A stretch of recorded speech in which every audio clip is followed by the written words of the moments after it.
Hi everyone, my name's PK, and here I have Raymond Dupree. He is a building and pest inspector in Perth. The company is Integricheck. I thought I'd get him on today. Well, A, because he's a client, and we'll maybe go into that in a second, but more so to give you a bit of a let's, lift the bonnet, let's lift the hood and understand what types of properties you absolutely should not buy. We'll go through a bit of an update on Perth because being a building and pest inspector, Raymond has a really good understanding of where buyers agents, where like educated investors, and also where owner occupiers are really shifting, their attention, different suburbs, different localities in Perth. He might give you some insights as to where's hot in Perth and what the projections are based on the ground knowledge, boots on the ground. There's no one more qualified in a sense to comment on it than someone who does hundreds, if not thousands, of inspections on a monthly, yearly basis. We'll also go through the biggest pitfalls of what people ignore and buy a property, but only to find out, hey, they shouldn't have bought it because of these reasons in the actual foundation or the structural integrity of the property. We'll also go through how to find a good building and pest inspector. And also, it's not the most sexy of topics, but also how to kind of find the best, how should I say this, the most important parts of the building and pest inspection report so that you can ask the right questions and you don't buy a lemon. There's a lot to cover, but yeah, I think you'll get a lot of value from it. Thank you so much, Raymond, for making time. Yeah, I really appreciate it. Thank you, Pico. I appreciate being on the channel. Um, Perth market has changed. It has changed sort of drastically over the last couple of months. But as I mentioned before, there's been a shift. Okay, there was a lot of sort of investor interest and that sort of stuff, and a lot of properties grew, and then the shift changed to where owner occupiers had the opportunity to then come into the market once it sort of cooled down a little bit. But in the last couple of months, I have seen a little bit of a mix. So some investors have returned just because they find that the Perth market still has some value. Some of the properties still have value, and they're just sort of not finding that in some of the other states. I think everyone's looking for the next Perth, and I think that's the biggest question, which is tough. But yeah, it's still a very, very sort of mix. I can see that there's still a lot of sort of demand here. I mean, what I mentioned before was it's sort of interesting to see the building industry and how that's evolving with the sense of, from my perspective, what I can see is a lot of people are going into retirement and that sort of stuff, and that workforce is just not being replenished, which means that trades aren't doing the right thing. Trades are getting more expensive. There's less of them. There's less quality of them, and so work is sort of also hard to come by. Trades are hard to come by, or good trades are hard to come by. So I think that sort of impacts completing the houses, and so we're not sort of replenishing that stock. So even though there's might not be a huge demand, we still don't have enough. and so and we're not sort of replenishing that stock. So it's a very, very weird sort of stage for Perth. But yeah, sort of just Yeah. tracking it and seeing how we go. That makes sense. I mean, it's quite clear that it was really, I would say, late 21 and then 22 where the jet engines really got behind Perth, and then 2023, it went to the moon. 24, I think it's grown this year, 2024, as we record this right now. It's more than 21% growth, if I'm not mistaken. But over the last 6 months, there's been a lot of conjecture, different social media groups, etc., that Perth is now cooling. Of course, iron ore has been down for almost 2 years now, so it's not because of iron ore prices directly, but a lot of layoffs as well in Perth. But it's really interesting to see that you're mentioning that, yeah, a lot of investors, East Coast investors, stopped buying in Perth. The owner occupiers, though, continued that steady demand profile, but now investors are kind of coming back into Perth. If I can ask you, and feel free to let me know if you don't want to answer it, but like, which areas are you finding have still got a lot of interest from investors? So there's a suburb, sort of Ellenbrook, Brabham, and that sort of areas. They seem to be quite sort of popular in the last couple of months, and then sort of shifting south of Perth in the Mandurah sort of area, so Meadow Springs and that sort of stuff, because I think you can still find quite an affordable property there. But I would say majority of the shift for from an investor's perspective is sort of heading further down south from Perth to the Bunbury region. So Australand, Withers, those sort of areas tend to have quite a bit of activity. So I would say that, yeah, there's still a couple of pockets within Perth where there's still quite a big interest in investment properties. But on the other side, areas like Armidale, Gosnells, Kelmscott, like it's just people are struggling. I think people that sort of invested into those areas, it was great. There was great growth, and now it's sort of with the rental market easing a little bit, they're struggling to find people to actually rent at those higher rates, and so there's sort of nothing there. Areas like Beldivis and Wellard, I think there was such a strong owner-occupier presence there that it just drove the price well above investors' interest, and the yield's just not worth it and whatever else. So that sort of stopped. But I would say that, yeah, the areas that I'm currently sort of working on is, yeah, Ellenbrook, Brabham, Belgar, Belladura, and then further south, and then obviously the Bunbury region. Right, right. And is are those areas different? I mean, if you rewind back and kind of share how you first found out about me, I guess. Um, Yep. I'll let you tell, that story, but are those areas different to the areas where you were doing inspections for my clients back in the day? Yeah, absolutely. Yeah, yeah, totally different.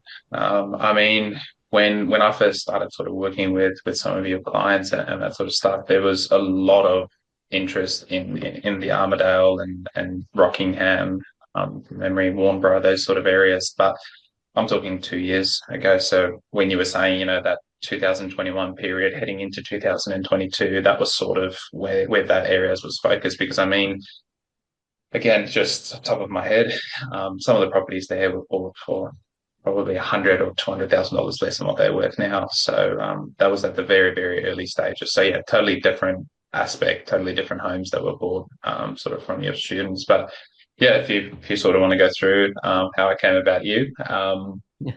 it was quite funny. So I got it probably 3 or 4 phone calls a day of people going, "Hey, Raymond, we would love to engage you for building pest. PK recommended you." And at first, I sort of didn't sort of pay attention to it, help them out and that sort of stuff. And then it became sort of a weekly thing where people were just like PK. And it got to the stage where I asked them, I was like, guys, like, who's PK so I can call him, I can thank him because like this is incredible. And it sort of they put me in touch and I Googled and I was like, oh, geez, wow, there's this whole online community.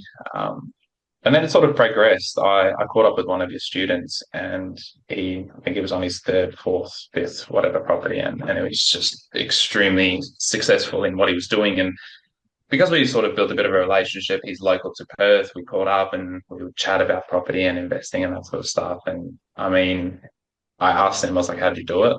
Like, you're doing so well. And he was negotiating incredible prices, like off market, all on his own. And it's not like he has any sort of real estate background. I think he's in IT.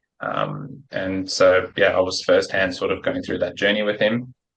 And then, yeah, he pretty much said to me that he wouldn't have been able to do it if he didn't do your course. He told me he did your course 2 or 3 times already, and it was just incredible. So, yeah, that led me to do it. And I think it's been incredible so far. And it's great insight because for me, I get firsthand experience on the ground of what the market is doing. If investors have done their research and they engage me to do a BNP, then I know where they're investing and I can see where the market is shifting and how they're going and tend to, when I sort of quote for a property, I'll look at it online, I'll see the listing price, so on and so forth. So I get a pretty good indication without having to do all the hard work that they do. But I was always curious as to how. And I mean, your course just fit perfectly into that. And it's good for me as well to sort of track the market and understand where I need to sort of focus my business and that sort of stuff. So yeah, it's incredible from a personal perspective and a professional one. I think that's a bit of a hack. If anyone wants to know where particular buyers agents are buying or my clients are buying, you just ask like local building and pest inspectors or like property manager. I shouldn't say that out loud, but it's probably true. That's funny. What do you find? Hopefully not amongst my clients, but what do you find are the biggest problems with houses? Now, we're talking from a building inspection perspective, that people overlook when buying property, whether it's for investment purpose or whether it's to live. Are there key things that people think, oh, she'll be right kind of thing, but you know from your experience that, oh, look, in 2 years' time, in 5 years' time, 10 years' time, this thing's gonna like break your bank. Do you have any like short list of them or something like that? To be honest, I think the biggest one would be termite management. Okay, so I think there's a massive misconception out there when it comes to termite management because there are various opinions regarding it. And I think that that's probably the most important. Like, I mean, I read on your community earlier this morning about a client talking about termite management and should they buy the property and it's going to cost X amount of dollars and whatever else. And I think that's probably the thing that gets overlooked all the time. So when you buy a property, the last thing that you want to do is spend tens of thousands of dollars. You want the investment property to make you money, not cost you money. Okay. And so when you get a quote come through for a termite management system and it's 2, 3 grand, you sort of go, oh, historically there's been no issues at the property or anything like that. But I think what people fail to sort of see is as an investment property, you've got no control over the condition of the property. And what I mean by that is, say, for example, historically there was no issues with termites. You get tenants to move in and they decide, hey, we'll buy a fire pit, we'll get some firewood, and they store the firewood right next to your house. They've just introduced an ideal environment right next to your property, and you don't know. You'll never know. Okay. And that's not something that a property manager will pick up during their inspections or anything like that, but you've just created a high risk area to then for termites to come in. And so if people are not on top of their, inspections and termite treatments and that sort of stuff, I reckon that's probably the most detrimental thing that I've seen. And the worst part about it all is your home and contents insurance doesn't cover you for that stuff. Yeah. So the underwriters don't cover you for termite damage because they deem it preventable. Okay, they deem it a maintenance thing. So I think for me, people thinking that it's fine. Historically there's been no termite issues. I don't have to worry about termite management. That's probably the thing that I see causes the most damage and costs the most money for people overlooking it. Yeah. Yeah, I mean, I hear what you're saying. I know for myself, when the building and pest inspector has recommended like a termite management plan, I'm always like, they're just trying to make some money, right? It's like it's their upsell kind of thing. Um, and generally, I have to be honest, like I haven't really put in like baiting stations on my investment properties. I normally and this you might tell me this is wrong. Feel free to do so. I Yeah. normally just get it inspected like very regularly, make sure that there's no like termites on the fences or stumps, or if there are, you get those stumps removed. Just I try to be vigilant in that way. From like my one of my Gold Coast principal place of residence, I did install baiting stations. There was like 14 or 15 of them. That was expensive, but expensive property. But what is your recommendation? Like, do you recommend people, regardless of historical termites or not, Yes. install a multi-thousand-dollar baiting station system, or now you can have those chemical pipe things, or like what's your recommendation?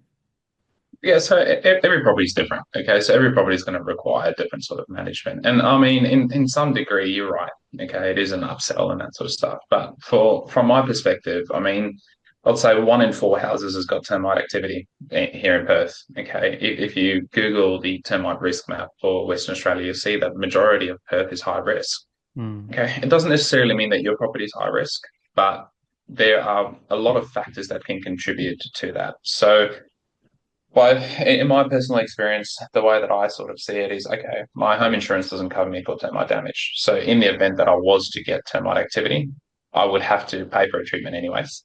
Okay. But then I'd have to sort of mitigate all that damages and then try and repair that as well. So either way, you will be paying for a termite treatment at some stage. Okay, you can go 50 years without having any termite activity or damage, and then maybe you're the lucky one. But like I said, if it's your primary place and you're getting it inspected and all that sort of stuff, sure, okay, you can mitigate that risk a little bit. But investors want to set and forget.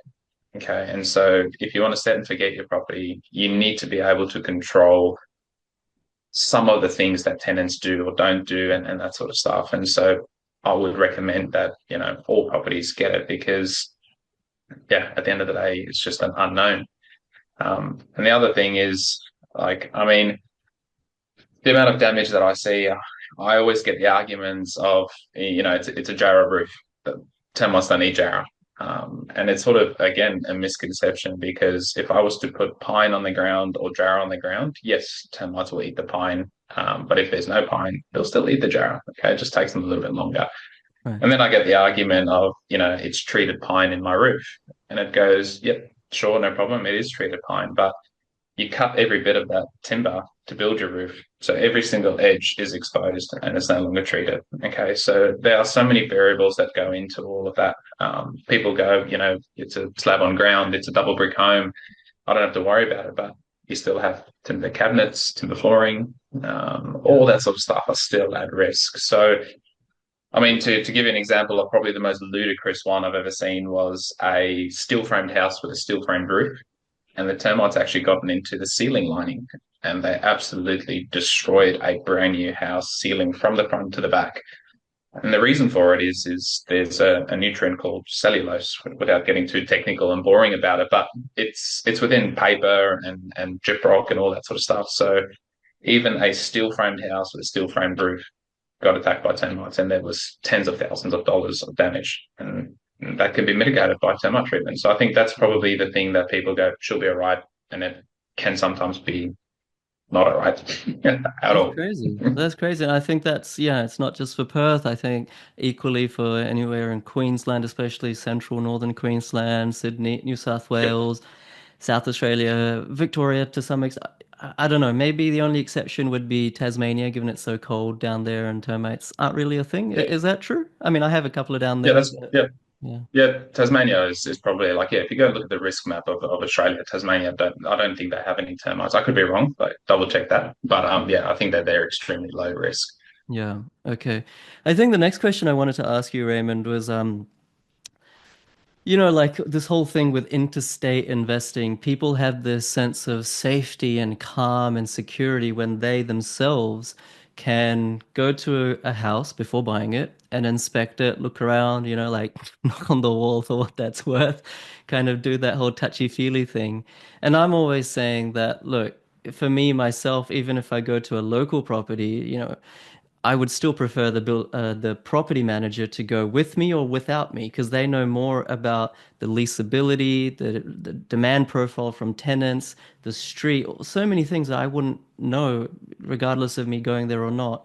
Taking it to the next level, now a building and pest inspector goes even further or even more depth than what a property manager would.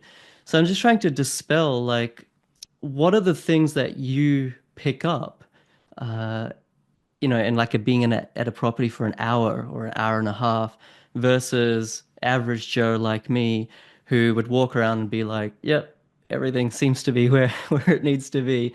Like why should we use someone like you in the first place?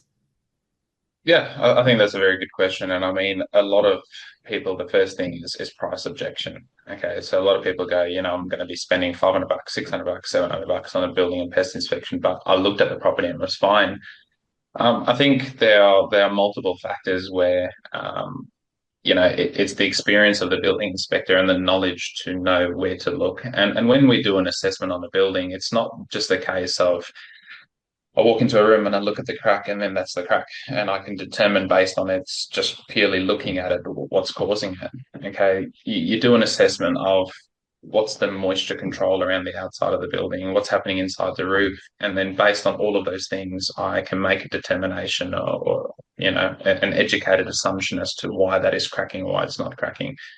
And I feel like a lot of people, it goes either way. They might look at something and go, oh, that's not a problem, or they look at something and they go, geez, that's a huge problem, and it might not be. Okay. And so the experience of a building and pest inspector is just having that knowledge of understanding how termites behave, what attracts them, so you know the areas to go and look, the high risk areas and that sort of stuff. So I think, yeah, inspecting a building doesn't just require you to look at one specific thing. It requires you to look at all of it and then take that knowledge and experience to be able to go, yep, that's okay, that's not okay, this, so on and so forth, and actually understanding what's happening, how the structure is behaving, how the roof is moving, whether or not that should be there, shouldn't be there, etc. So I think, yeah, no matter what you do, a property manager might look at the aesthetics of it and then advise you on the leasability and all that sort of stuff, as you mentioned. But when it comes to the structure, you really need that deep understanding of, one, the construction of the house will alter what it is. To give you an example of that, here in WA, 90% of the houses are double brick. Okay. And probably the most common defect that I come across is moisture on the other side of a shower. Okay. And so a lot of the time, especially East Coast investors, when they see moisture recorded in a building and pest report, it's this first thought that comes to mind is, we've got to rip up all the tiles, we've got to redo this whole bathroom, the waterproofing has failed, etc., etc. But the sort of analogy that I always use is, because it's a double brick, in my opinion, and there are other opinions out there, but in my opinion, a bit of moisture on a brick wall is not the end of the world. The moisture itself is not a major issue, but it can develop into mold and it can damage flooring, but the wall's not going to crumble and crack.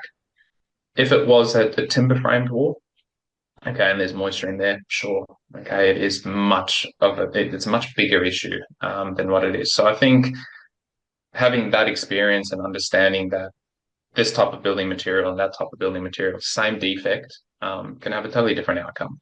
Okay. And that's where the value of your building inspector will come in. Right, right. And are there particular, or are there different types of housing quality in different parts of Perth? I mean, it's a kind of obvious question, of course. The more expensive areas will probably have better spec homes. But let's say at like similar price points, let's say you're talking, I don't know, one area on the south of the river, which is around 600K, one area on the north of the river, which is around 600K, versus somewhere in the Mandurah area, which is around 600K, versus all the way up in, I don't know, Banksia Grove around 600K, or Tapping. Are there any discrepancies around the quality of the build in different parts of WA or Perth, even on similarly priced homes?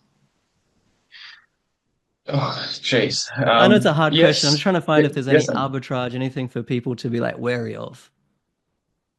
um, I guess so. I think if you want to really break it down, and I'm sort of just gonna go through it in my head, but a lot of the older homes are a lot more, I don't want to say solid or better built, okay, because they're different types. Construction has evolved, okay, different materials selection and all that sort of stuff. The same cavity brick home in, say, Mandurah was built with a Jarrah roof as opposed to a house that is built in, say, a newer suburb north of the river, that is treated pine and that sort of stuff. So you can't compare it as an apples and apples sort of thing, okay? But I mean, majority of WA's houses are double brick, which I find is a stable construction. There's nothing that I would sort of say is immediately stands out to me, and I'll be wary of it. I think where the issue comes in is the age of the property. Okay, so it's not necessarily the suburbs differentiating, but it's more so when you get to age. There's sort of a general statistic to say that houses should last for about 50 years. Okay, or the construction should last for about 50 years, but there are so many factors that play into that. Where I see majority of the issues is if it's a 80, 90, 100-year-old house, never been maintained, never been neglected, that I'll be wary of. So I think age is a huge thing for me, because age also comes with different things that can create complications for clients. For example, any property prior to 1990 can have asbestos. Okay, and the moment people hear the word asbestos, it's also like, a huge, huge issue for them. But it's very common. It was common for those to have fencing, eave linings, that sort of stuff. And I suppose touching on that a little bit is just, people shouldn't be that scared or wary of when there's asbestos present on a property, because as long as it's bonded, not damaged, maintained, you can do all sorts of management to encapsulate it and that sort of stuff to maintain it. So it's not the end of the world, But Mhm. yeah, I guess the older the property is, there are things like the asbestos being present and lack of maintenance and deterioration and just general age. But I would say people need to just be a little bit more cautious of, probably get a plumbing inspection, get an electrical inspection, so on and so forth. Whereas the newer properties, you could probably get away with not doing them. Right. You might have just answered it there, but I was gonna sort of ask a follow-up around, let's say someone buys a 20, 30-year-old home, it's been maintained well, it looks good, maybe it's had a kitchen renovation, bathrooms redone, etc. Of course, it's probably unlikely for them to hold it for 40 years, but maybe they hold it for 40 years. It was kind of a hypothetical question. What are the major rocks in the jar? What are the big things that go wrong in even a well-built house from sort of age of 20 to 60 years? Like, are we talking the roof caves in, or at some point, or like I don't know, the piping gets all like rusted and frozen, or I'm just being stupid here, right? But like, what are the Yeah. big things that people need to have in the back of their mind and sort of budget for, or at least know that, okay, don't have a heart attack if I don't know, if this was to go wrong, or if that was to need $5,000, $10,000 put into it. I guess the first thing that I would do is I'd ask you a question that I typically ask my clients, in maybe your investment properties or your primary place. When's the last time you resealed or regrouted your shower? Pretty often. Yeah, pretty Okay. often. I don't know if it's Wrong just person to me, ask. but yeah. But look, generally, when I ask clients that, they tell me the thought hasn't even crossed their mind. And Okay. so I think from a property investment perspective, there are areas in the house that you got to sort of look at to determine what is going to be issues. And what I mean by that is bathrooms are high risk areas. Okay. Because if you don't regrout or reseal your shower every, say, 3 years, 4 years, 5 years, then by the time that your property manager reports it to you, there's already water damage on the wall. Then it's too late for you. Then it's going to cost you, $10,000 or $5,000 or whatever else it is. Okay, depending on the construction. Here in WA, it might cost you $1,000 plus $500 to repair the wall, but it's sort of just giving you an indication that by the time it gets reported to you as an investor from your property manager, it's too late.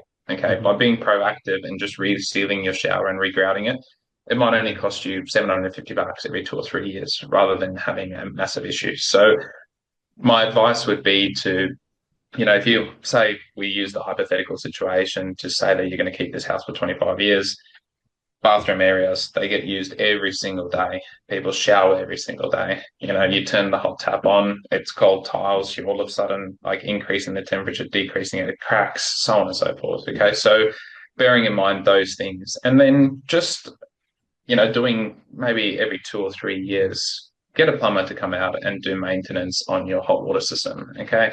It might cost you a couple of $100 for him to do it. And if there's any leaks that can cause rusting and that sort of stuff, you can prevent from having to change out the unit for $2,000 or $3,000. So I suppose the mechanical services like your air conditioning, your hot water unit, all that sort of stuff, service them.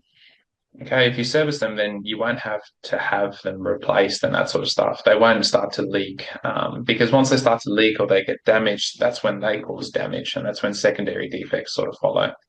I mean, another stupid example is nobody, oh, I shouldn't say nobody, but most people don't clear out their gutters.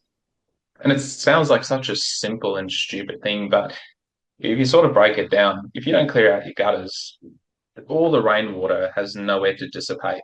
Okay. And if it's got nowhere to go and it can't drain away from the house, it goes into the house. And something that's quite interesting is, say, for example, you've got a couple of broken roof tiles, your gutters are filled up and that sort of stuff, and you get massive storm damage. The first thing that they do is they send out someone like me. Okay. And I go do an assessment of your roof and I go, well, to me, it seems like there's a huge lack of maintenance. You haven't cleared out your gutters. You haven't done this. I can clearly see there's water damage here. claim dismissed, okay, because it's a lack of maintenance. And I've seen that happen to some clients. Okay. Mm. So I'm not saying that's always the case. It's just sort of something as simple as a broken roof tile or clearing out your gutters could actually, yeah, mean so much long term for your property because if it overflows, it can overflow into your walls, it can start to cause decay, all sorts of things. Okay. So Hmm. just those basic things, coming back to basic, paint all of your external timbers. Okay. Then they won't decay. Clear out your gutters. Okay. So it won't overflow. Reseal your showers. Service your mechanical equipment. Those are your bricks and your roof and that sort of stuff are unlikely to just collapse or anything like that. Okay. Unless you leave that broken roof tile for ages and years and it starts to decay the timber roof and then you get issues. But again, unlikely. So it's just back to the basics and just spend that money annually. Even if the property manager says, hey, nothing's broken, you don't have to repair this tap or you don't have to do this, still be proactive in it. Okay. Because if you're proactive in it, it might cost you 2 grand a year or 3 grand a year, as opposed to nothing and then 10 grand. This is really useful, Raymond. Yeah, I'm kind of mentally jotting down some things as well. I'm like, I don't think I've for some of the properties ever had the gutters cleared, and I'm pretty sure there's some tall trees next door to it. So yeah, Yeah. if people watch this or listen to this and really take some notes and do something about it, you probably just save them tens of thousands of dollars over the long term. Yeah, absolutely. That's really good. Thank you for that. I mean, you seem like a nice guy, but I have to say that. But how do you find like a good building and pest inspector? I mean, of course, in the course, I recommend people, including you, which is obvious. But um, like I don't know, people don't trust Google reviews these days. They don't necessarily even trust word of mouth all the time. How can someone who's kind of quite analytical make up their own mind? Let's say they get on the phone with someone like you or someone else. What are the questions they should be asking that will actually help differentiate? Because if they ask, how much experience do you have? And everyone's going to be like, yeah, I got years of experience. Or how many houses have you inspected? Everyone's done hundreds of houses. Like, how do you tell the top 5% from the rest? Yeah, I guess from my perspective, I think the number one concern isn't for necessarily for people to comment on your experience or anything like that. The number one thing that I find is price. Okay. And I think that's a mistake that people make when it comes to trying to find a BMP inspector. So I think to start off with finding the right BMP inspector, you should put aside this ideology that you should get the cheapest price and whatever else. Okay. Because if I take WA as an example, you can get a building inspection done for say $450. Okay. But it's structural only, for example, because the WA contracts are very much sort of structural only and that sort of thing. So, I mean, that's the value that you're going to get out of it. Okay. So the moment that people sort of, if price or being budget conscious with what you pay for your BNP, to pay $550 and $750, okay, there's not a massive difference if you're investing $500,000 into a property. Okay. You want to be able to get a comprehensive understanding about what that building is. And so the mistake or a mistake that I see people make is that they're so focused on just getting the cheapest BMP inspector, and that's often what costs them long term by not, they did structural only, and I wasn't aware that they're going to do structural only, and why didn't they tell me about this, so on and so forth. So, to answer your question, how to find the best BMP inspector, there are some amazing inspectors out there, and I mean, I've often recommended other inspectors as well if I'm busy and that sort of stuff. So it's a case of if it was me, if I was the one doing the due diligence and I wanted to select the BMP inspector, obviously looking at their qualifications and their background is a factor. But I mean, the way that it sort of works in our industry is the insurance companies have become somewhat of a regulatory body. Okay. And what I mean by that is they have a set of prerequisite rules or qualifications that you have to have in order to be insured.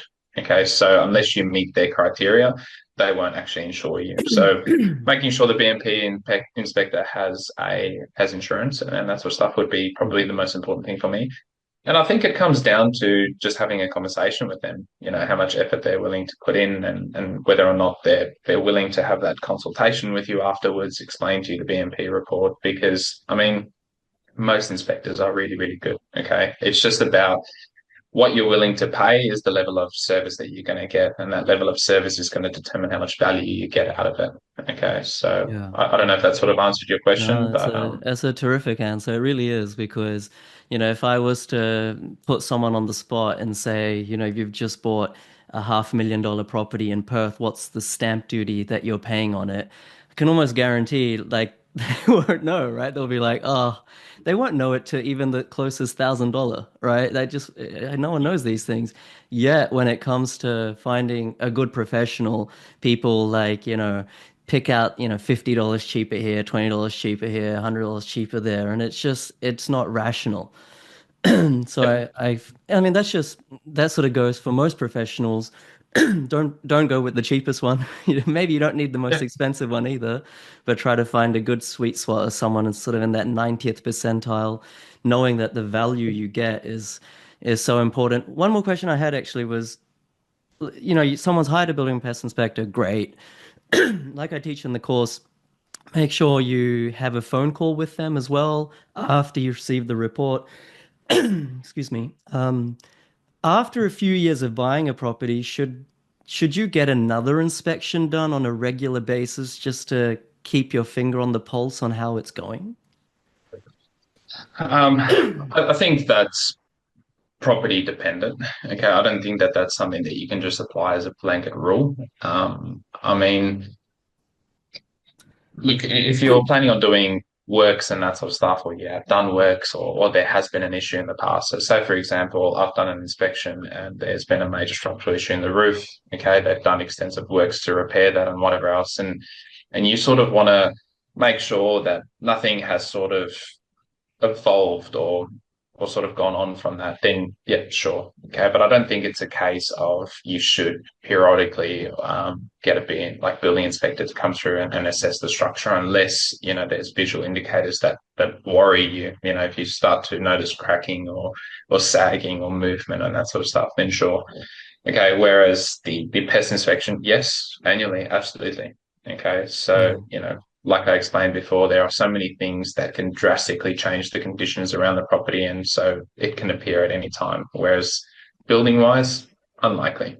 Okay. right, right. I would also recommend that if clients are in a newer sort of area and they've got a property and there's construction nearby, that they definitely consider doing like a dilapidation inspection. Okay. Where what that is an inspector would come out, record the current condition of the property, okay, measure cracks and that sort of stuff, and like, have a detailed record of it. Because if that construction then does, affect anything down the track, you've got record of it that you can actually show the comparison of it. Okay, so those sort of inspections, yes. I wanted to just quickly circle back to the question about the BMP inspector and how to select them, and Hmm. just about that price projection, if you don't mind. Yeah. I guess the reason why I said that that's sort of the main focus is if for example, you engage me as a BNP inspector and I say to you, look, PK, my fee is $650 because this is the value that I bring to you. I will consult with you. I'll basically do my report. Let's have a chat. I'll help you through your maintenance. I'll chat to your property manager, that sort of stuff. And you then turn around and go, yeah, but Raymond, can you please do it for $550 because that's a quote that I got. The services that I've devised in order to give you the most value, the price for that is $650. Hmm. If you want me to match the price for $550, then chances are I'm not going to do the due diligence as much as what I was going to. Okay. And I think that that is where people sort of make the mistake when they select a building inspector. Okay. By doing that, you ultimately kind of force the inspector to really constrain his time. Okay. And therefore, I don't want to jump on a call with you for an hour. Okay. Because, that money or the price that you would have paid included that. And now you're sort of trying to bring that down. So, yeah, just to give people advice. I'm not saying that you should pay, astronomical money for a BMP, but if you're spending $500,000 on a property, okay, and you got to pay $700 instead of $550, don't sweat it, but make sure that the value you get out of that inspector is what you require. Okay, if you're Hmm. not someone that can read a BMP report or it doesn't make sense and it's often referred to as a horror story, Yeah. find someone that is willing to sit down with you and actually, explain the report, explain what this is, explain what the building jargon is, so on and so forth. Okay, so Mm. I think that's very important. Yeah, don't be penny wise and pound foolish. I recommend everyone should actually get on a phone call with their building and pest inspector for, a good period of time and go through the report because the report can say things, but the reality could be slightly different. It could need to be fleshed out more, and crystallized, and you can get some insights out of that. In fact, you mentioned all the ways that a building and pest inspector, I'm not here to like kind of prop up your industry or anything, but just telling the truth, obviously they save you money by, avoiding buying a lemon. But also, like my clients, and you'd know this, Raymond, I'm sure that they've done it with you as well on the back of a building and pest inspector's report and all the things that the house needs doing, you can actually use that as collateral to negotiate down the price. And obviously in WA, it's not as common as on the East Coast and other states where the regulations are a bit different and the legalities are a bit different.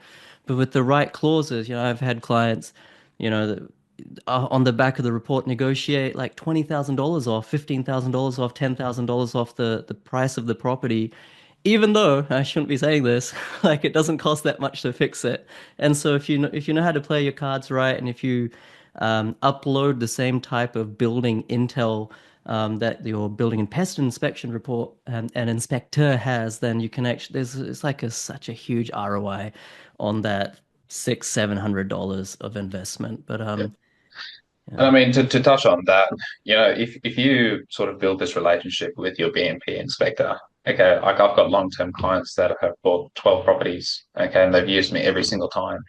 And I mean, I wouldn't say that we're friends and we'll catch up for a barbecue, but we're very closely connected, okay. And so oftentimes they'll reach out and ask me for advice, And I think it's important for you to build up that relationship. So as an example, I had one client, he had his property manager do a video walkthrough for him. And he just didn't quite understand some of the defects that she pointed out, what the costings were going to be. And because WA is so strict on doing, your due diligence and not being able to do a BMP until finance has been approved. And if you do it, it's only major structural issues. By having sort of a good building inspector that you've got a relationship with to the point where you can then go, hey, this is the video from the property manager. These are the things, like, can you advise me? That'll also greatly assist you. And I guess a bit of advice that I would give clients, always speak to your BMP inspector when it comes to defects and rectifying them. Okay. Because you mentioned before that sometimes you can negotiate $20,000 off the price, but the actual defect only requires $5,000 to fix. It can work the opposite way as well. Okay, so there's often times where I advise clients where they go, "Oh, can we just negotiate $10,000 off the price?" And I advise against it because I sort of say to them that, look, I don't understand the extent of this defect. Okay, at face value, yep, I can estimate it as maybe $8,000, maybe $8,500, but I feel like there are still further investigation that needs to occur to determine the actual scope. You don't want to negotiate $10,000 off the price, then it ends up costing you $20,000 to fix the defect. Okay, Yeah. so by being in contact with your building inspector and making sure that they explain those things to you, you can actually make that informed decision. Because if you just go, no, I want the seller to rectify it, then whatever that cost ends up blowing out to be, you're covered at the end of the day. So Yeah. taking a price cut is not always the right way to go about it either. There's so much to talk about. We probably have to leave it here, but yeah, there's other things as well. Like some people are too meticulous, and it's like they'll give up a property just because it has like $1,000 worth of fixes required, and it's like, well, but anyway, I could talk about this for quite a while. Me too. It's not the most enticing topic for a broad audience, but I think for deep property investors, we love this sort of stuff. But I probably should leave it there. Thank you. Yeah, Raymond, I really appreciate you coming on and sharing your insights. I've never had a building and pest inspector on before on my platform. So that's really cool. Hopefully, people got a lot of benefit out of it. Thank you for helping so many of my clients. Hopefully, you don't drown after this episode. That would be good to continue servicing my clients. And thank you all for also for doing the course and everything like that. Yeah, genuinely good guy. And yeah, I hope everyone you can see what a good building and pest inspector looks like, how they talk, how they think, how measured they are. They're not dramatic this way or the other. So yeah, appreciate it, Raymond. Thank you, Bika. It's been an absolute honor, and yeah, thank you for the course. I mean, I mentioned before that from a personal perspective, it's been absolutely fantastic in my inspection journey. Oh, sorry, investment journey, but also professional. Okay, it's really sort of helped me hone down in the industry that I want to go into, the direction that I want to go into, and that sort of stuff. So it's been tremendous value, and yeah, I'm honoured to be on it, and whatever else. Hopefully, everyone got good value out of it. Good one. All right. Thanks so much, Raymond. And thank you everyone for watching You're or welcome. listening. If you guys want different types of professionals on this platform, like other brokers, other property managers, conveyancers, etc., please leave that in the comments and I'll make an effort to interview a wide range of professionals to try to bring you as much valuable content as possible. Hit the subscribe button, share this because I know that I don't have the stats, but I think a lot of people don't even get a building and pest inspection done. So share this with any friends who are about to buy, to live, or to invest. And thank you for being part of the community. Thanks so much. And thanks again, Raymond. So yeah, PK, thank you.